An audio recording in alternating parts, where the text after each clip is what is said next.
Welcome back to my Vartika Rajput motivation video. आज आपके लिए बहुत ही ऐसी महिला की वीडियो लेकर कर आई हूँ जो अगर इसकी सच्ची दास्तान या आबिती सुनोगे तो आपके भी रोंगटे खड़े उठेंगे। ये वीडियो है उज्जैन की है, एक महिला की, जिसमें उसकी अगर दास्तान सुनोगे तो बहुत ही आप खुद को रोना आ जाएगा, क्योंकि जो होता है महिला के साथ मैं वही सच्ची वीडियो और सच्ची घटना और सच्ची आबिती औरतों की अपने इस वीडियो में लेकर कर आती हूँ, ताकि हर एक कोई महिला और हर एक भारतीय नागरिक मेरी इस वीडियो को देखे और इनके विरुद्ध जो अत्याचार होने वाले हैं उनके विरुद्ध आवाज उठाए। तो चलिए मैं आपको बताती हूँ कि उज्जैन में एक जिसका नाम मैं आपको बताने जा रही हूँ, पूजा नाम की लड़की थी। वो दो बहनें थी और वो उज्जैन की रहने वाली थी और उसकी शादी उज्जैन में पास में ही हुई थी। ससुर जी शिक्षक थे और जो उसके हस्बैंड थे वो भी प्राइवेट काम करते थे।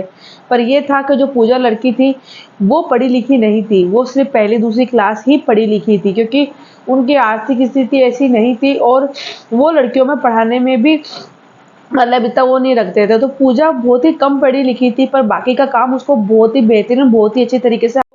पूजा को वैसे सारे ही काम बहुत ही अच्छी तरीके से आते थे और वो सिलाई वगैरह बहुत ही अच्छे तरीके से कर लेती थी और वो पढ़ी लिखी नहीं थी, पर फिर भी ऐसा थोड़ा बहुत वो पढ़ लेती थी। तो उसके उज्जैन के पास में ही एक गांव में उसकी शादी हुई थी। पर यह है कि ससुर शिक्षक थे और हस्बैंड, मैंने जैसे बताया कि प्राइवेट काम करते थे, अच्छे परिवार के थे ससुराल वाले। और उसकी शादी पूनम की उससे हो जाती है। होने के बाद में ही, साल भर बाद में ही उसके वो प्रेग्नेंट होती है और उसके लड़का हो जाता है। पर यही बात है कि शादी के बाद में उस लड़की के साथ में ऐसी दुर्दशा, ऐसी चीज़ें ससुर, पति और ननद ऐसी चीज़ें करते हैं कि जो चीज़ें मैं आपको सुनाऊंगी तो आप खुद शायद रोने लग जाएंगे। हाँ, उस लड़की के साथ ऐसा बर्ताव करते हैं कि जैसे बच्चा हो जाता है, बच्चा होने के बाद में वह बच्चे को अपनी माँ से बहुत ही कम मिलने देते थे। यानी कि जो पूजा थी, पूजा से उसको बहुत कम मिलने देते थे, पर पूजा को ही समझ में नहीं आता था कि ऐसा क्यों करते हैं। फिर ये होता था कि हस्बैंड जैसे कहीं चल जाते थे तो ससुर रहता था घर पे और फिर वो उसके ऊपर गंदी नज़र डालता था। वो ऐसे बोलता था, अगर तू नहाने जाएगी तो बाथरूम का गेट मत लगाना, मैं तुझे नहाते हुए देखूंगा। उसे ये चीज़ें समझ में नहीं आ रही थी कि मेरे ससुर ऐसे क्यों कर रहे हैं। और जब वो अपनी ये पूरी बातें अपने पति को बताती थी तो पति बोलता था, पति उसकी बातों पर कुछ भी रिएक्ट नहीं करता था। बोला, क्या हो गया, तो तेरे ससुर ही है। तब उसको धीरे धीरे समझ में इनकी जो काली करतूत थी वो धीरे धीरे उसके सामने आने लगी थी। और दिन ब दिन उसके अत्याचार इतने बढ़ते जा रहे थे कि जब वो नहाने भी जाती थी तो उसको उसका गेट बंद नहीं करने देते थे। यहाँ तक कि जो ननदें थी, उसकी 4 ननद थी और चारों ननदें भी औरतें होकर भी हैवानियत का ही काम करती थी। वो भी ऐसे बोलती थी, तू नहाने जाएगी तो गेट बंद नहीं करेगी। और फिर यही होता था कि ससुर, वो नहाने जाती और ससुर चला जाता और ससुर ने भी उसके साथ कई बार गैर संबंध बनाए। और पर वो ये चीज़ें अपने पति को कहती तो पति कुछ भी नहीं करता था और पति बल्कि इन बातों पे उसको मारता था, पीटता था। और धीरे धीरे ऐसा होने लगा था कि जो ननंदे थी, ससुर था और जो पति था, उसको काम की टाइम ही कमरे में से खोला जाता था और बाकी टाइम उसको एक कमरे के अंदर बंद कर दिया जाता था। और उसका बच्चा बहुत ही छोटा था और उसको उसके बच्चे के साथ भी मिलने नहीं दिया जाता था।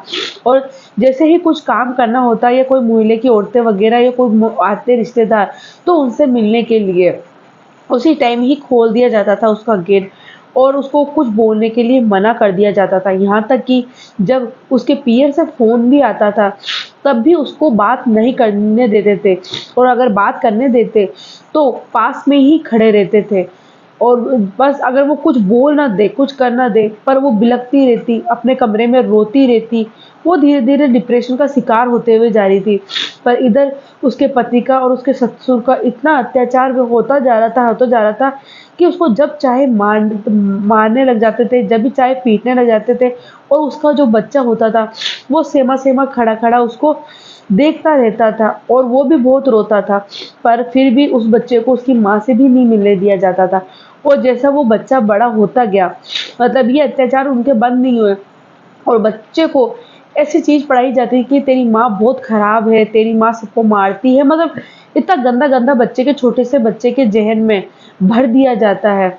और फिर बच्चा भी अपनी माँ के पास में आने से डरता है, क्योंकि उसको ये बोल दिया जाता है कि तेरी माँ पागल है, अगर तू पास में जाएगा तो तेरी माँ तुझे भी मारने लग जाएगी। इससे बच्चा डर के कारण अपने माँ के पास बिल्कुल भी नहीं जाता था। और फिर यही हुआ, उनके अत्याचार बढ़ते गए, बढ़ते गए, बढ़ते गए। और पति जब पीयर से फ़ोन आने लग गया कि भई हमारी लड़की को आप लेकर कर आएँ, इतने टाइम हो गया, हमारी लड़की को आप पीयर नहीं भेजते हैं। तो एक रात की बात होती है, जो पति होता है वो पूजा को अपने साथ में लेकर के जाता है उज्जैन, उनके गाँव, उनके घर पे। और 5 मिनट के लिए भी 5 मिनट के लिए भी 5 मिनट के लिए भी उसको छो अकेला नहीं छोड़ता है वो। यहाँ तक कि जब तक वो पूजा उससे बात करती है, जब तक भी उसको पहले ही पूजा को बोल देता है, समझा देता है कि तू मेरे साथ ही रहेगी, 1 मिनट के लिए भी तू अपने मम्मी-पापा से नहीं मिलेगी। तब उसके मम्मी-पापा भी ये चीज़ समझ नहीं पाते हैं, उनको थोड़ा अलग लगता है, पर वो इस चीज़ पे गौर नहीं कर पाते हैं। और एक ही दिन, जैसे कि सुबह उसको लेकर कर आए और शाम के टाइम उसको वहाँ लेकर के गया, और शाम के टाइम ही वो वापस अपने घर पे लेकर कर आ जाता है। पर पूजा को अकेले उसके माँ-बाप, भाई-बहन से वो नहीं मिलने देते। फिर भी ऐसे माँ-बाप होते हैं कि उनको थोड़ा बहुत भी उनके ऊपर शक नहीं होता। वो सोचते हैं कि भई जवाई है, शायद अकेला नहीं छोड़ते होंगे। और वो ये होता है कि वो पूजा को अपने साथ ले जाता है। पूजा बहुत कोशिश करती है कि वो अपने मम्मी-पापा से मिल कर के वो पूरी दास्तान बता पाए। पर उसका जो बेरहम पति था, वो पूजा को बिल्कुल भी अकेला नहीं छोड़ा और वो नहीं बता पाई।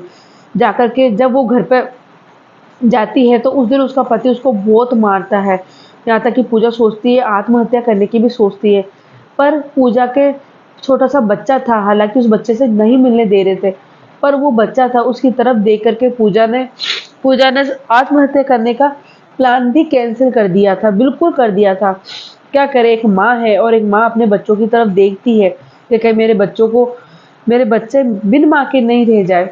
एक दिन की बात है कि जब उसके पति को ये लगा कि मुझे दूसरी शादी करनी है और मुझे इसके साथ नहीं रहना है, तो उसने एक दिन पूजा को एक रात ऐसे बोला कि चल पूजा, तुझे मैं घुमा के लेकर कर आता हूँ। तब पूजा को शक हुआ कि इतने साल तो मुझे ये कहीं नहीं लेके गया, मारता है, पीटता है, और आज मुझे अचानक ही बोलता है कि घुमाने के लिए चल। और वो पूजा को नंगे पैर ही घुमाने के लिए ट्रेन में ले जाता है, और इतनी दूर लेके जाता है कि उनके गाँव से कम 1000 किलोमीटर ऐसी जगह ले जा कर के, और पूजा को बोलता है, ट्रेन में जैसे कोई स्टेशन आता है तो पूजा को बोलता है मैं पानी भर के लेकर आ रहा हूँ, तू यहीं बैठी रहे। और पूजा बस वो इंतज़ार करती ही रह जाती है और वो आता भी नहीं है। जब एक स्टेशन पे जाकर के ट्रेन रुकती है तो पूजा वहाँ उतरती है। तो क्योंकि वो पढ़ी लिखी भी नहीं थी तो उसको ये भी नहीं पता था कि वो कहाँ है। और जब वो इधर-उधर सब जगह देखती है, रोती है, तो वो सहायता माँगती है वहाँ के आदमियों से। एकदम अचानक सहायता करते हुए देख कर के, कुछ आदमी ऐसे ही होते हैं और 100 में बहुत आदमी ऐसे भी होते हैं जो औरत की मदद कर देते हैं। पर उस टाइम पूजा की सहायता करने वाले वहाँ पे कोई नहीं थे, बल्कि कुछ आदमी के भीड़-भड़क्का में वो वहाँ पर इस तरीके से फँस गई थी कि आदमी मनचाहे जगह पूजा के हाथ लगा रहे थे, टच कर रहे थे। तब वो अचानक ही पूजा को, मतलब होता है ना कि औरत के अगर कहीं पे भी हाथ लगे तो उसको पता चल ही जाता है कि किस हिसाब से उसको टच किया गया है। और उसी भीड़ भड़क्के में कई आदमी उसके कई जगह प्राइवेट पार्ट पे भी हर हाथ टच कर रहे थे। तब वो वहाँ पे रोने लगी, और जब उसको कुछ भी समझ में नहीं आया कि वो क्या करे, क्योंकि उसको ये भी नहीं पता था कि वो कौन सी जगह है, और वो जाकर के रोने लग गई। और आदमी जबरदस्ती उसके हाथ घसीट-घसीट के उसको वहाँ से लेके जा रहे थे। पर हमारी दुनिया में ये देखा जाता है कि तमाशा देखा जाता है, सहायता कोई नहीं करते हैं। बहुत कम लोग होते हैं जो सहायता करते हैं। तब पूजा ने एकदम हाथ झपटा और वहाँ से वो जाने लगी, तेज़-तेज़ से जाने लगी, पर कुछ आदमियों ने उसका, मतलब उस उसका पीछा किया।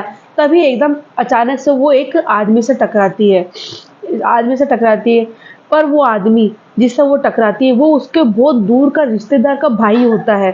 तब उसको ऐसा लगता है कि मुझे भगवान के रूप में फरिश्ता मिल गया, और वो एकदम अचानक उनके गले लग कर रोती है। वो आदमी जो 2-4 उनके उसका पीछा कर रहे थे, वो उस आदमी के लिपटते देख कर के वो वहाँ से भाग जाते हैं, चले जाते हैं वहाँ से। तब फिर वो अपने भाई को सारी बात बताती है कि मेरे साथ ऐसे-ऐसे हुआ। तब उसका भाई बोलता है कि ये तो अपने गाँव से कम 1000 किलोमीटर दूर कोई स्टेशन है ये। तब उसको सारी बात समझ में आ जाती है, और वो भाई उसको ट्रेन में बिठा के उसका टिकट करवा के टीटी से बात करवा करके कि इसको इस गाँव के स्टेशन पे उतार देना।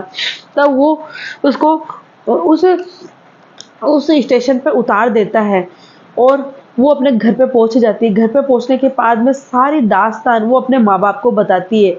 तो उसके माँ-बाप के जैसे कोई ज़मीन पे, मतलब ज़मीन खिसक गई हो पैरों के नीचे, ऐसी उनकी हालत होती है। तब उनको सारी व्याख्या, सारी चीज़ें पता चल जाती है कि क्यों नहीं उसके पति ने उस दिन पूजा को अकेले में नहीं मिलने दिया। और बस ये चीज़ है कि आजकल के ज़माने में अगर आप ये चीज़ देखे जाए, तब जाकर के ये एक मतलब आजकल के ज़माने में ये है कि औरतें अगर ऐसी कुछ चीज़ें हो जाती है, महिलाएँ अगर किसी से हेल्प भी माँगती है, तो एक बात बताइए, आदमी उसका फ़ायदा ही उठाता है और उसकी मदद नहीं करता। अगर एक चीज़ सोचिए, अगर बाई चांस, ये तो भाग्य भरोसे है कि उसका भाई उसको मिल गया, दूर का रिश्तेदार। अगर दूर का रिश्तेदार नहीं मिलता, तो पूजा के साथ क्या हो सकता था, वो आप लोगों ने सोच ही लिया होगा। तो पूजा पूरी बात अपने माँ-बाप को इस तरीके से बताती है, और फिर उसके माँ-बाप उनके खिलाफ, ससुराल वालों के खिलाफ रिपोर्ट दर्ज करते हैं। तब ससुराल वाले वहाँ पर आके बोलते हैं, ये तो पागल है, ये तो यूँ है, ये तो यूँ है, और है ना, ये तो हमको खुद है ना पत्थर मारती थी, यूँ करती थी, पागलों जैसी हरकतें करती थी। पर जब फिर पूजा ने सारी दास्तान बताई और पुलिस ने जब इसकी तहकीकात करी, तब उसके हस्बैंड को और जो उसके ससुर थे, शिक्षक थे, उनको गिरफ्तार कर लिया गया।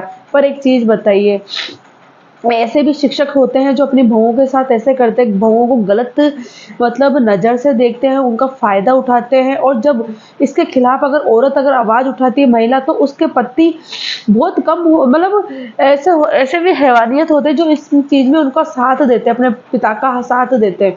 ऐसे भी पति होते हैं, ऐसे भी आदमी होते हैं। पर एक आप चीज़ बताइए, क्या रेलवे, मैं आपको एक चीज़ बता रही हूँ कि औरतों के साथ ही ऐसी चीज़ें क्यों होती है? जब इतना माँ-बाप भरोसा करके शादी करके अपनी बेटी को अपनी सहायता करते क्यों नहीं है? और माँ-बाप भी थोड़ी-सी भपक में ही, मतलब थोड़ी-सी चीज़ में क्यों नहीं समझ जाते हैं कि हमारी बेटी के साथ कुछ गलत हो रहा है। वो तो सोचिए, अगर पूजा ने आत्महत्या नहीं करी, वरना एक ज़िंदगी तो इस दुनिया से चल ही जाती। और ऐसे हैवानियत वाले लोग भी यहाँ पे ऐसे रहते हैं, जो अपनी बहुओं के साथ ऐसा काम करते हैं, और उसमें पति भी उनका पूरा-पूरा सपोर्ट करते हैं।